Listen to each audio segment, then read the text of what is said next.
కీర్తనాకారుడికి సర్వశక్తి కలిగిన దేవుడు శరీరధారిగా ఈ లోకానికి వచ్చి సమస్త మానవాళి పాప పరిహారము కొరకు కలువరి శిలువలో ప్రాణము పెట్టి సమస్త మానవాళికి కూడా గొప్ప రక్షణ అనుగ్రహిస్తారని దేవుడు బయలుపరిచాడు. కాబట్టి సర్వశక్తి కలిగిన దేవుడు శరీరధారిగా ఈ లోకానికి రాకముందే అనుదినము కూడా ఆయన రక్షణ సువార్తను ప్రకటించమంటూ ఉన్నాడు. ఇప్పుడైతే మన కొరకు సర్వశక్తి కలిగిన దేవుడు శరీరధారిగా వచ్చాడు.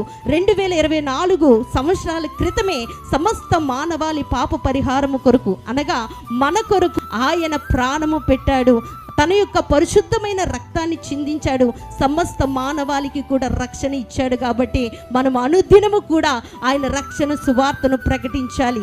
మార్కు సువార్త 16వ అధ్యాయం 15వ వచనములో సర్వలోకమునకు వెళ్ళి సర్వ సృష్టికి కూడా మీరు సువార్తను ప్రకటించుడి. దేవుని నామానికి మహిమ కలుగును గాక.